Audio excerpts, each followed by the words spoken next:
To get insight on what my students are thinking about as we read the book The Martian and what kind of meaning they're making about the characters, I decided to have them set up a Keynote slideshow in which they would keep a running record of the different characters and some of the characteristics and qualities that they were noticing throughout the book.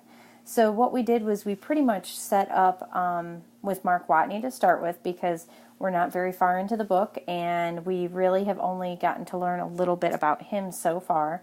But I asked the students to start by putting the silhouette in the background, and they just found the silhouette in the library by searching for head, and then they added the head with a change in color possibly.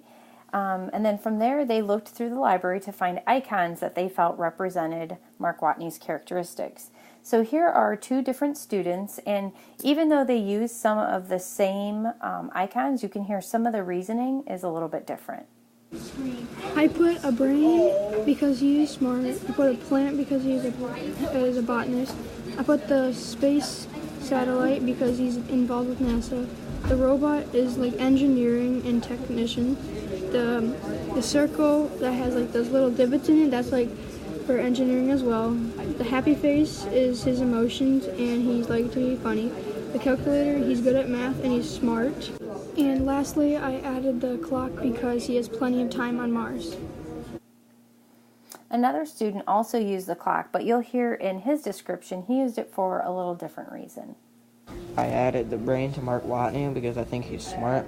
I added the space station to Mark Watney because he's an astronaut. I added the robot because he is an engineer and he knows how to make stuff on Mars. I added the plant because he's a botanist. I added the laughing face because he's funny. I added the calculator because he's really good at math. And I added the stopwatch because he's really fast. As the educator, I can go back and look at these slides and listen to the student's voice, and it is as simple as setting up the slide with the name at the top and then going in and adding the silhouettes.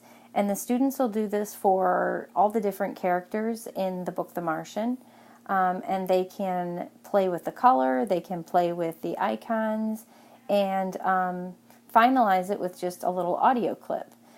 So after they maybe add some of the things in here that they feel represent the character, they can add in, if you go to the final step here, you can add in your audio. And so recording audio is super easy here.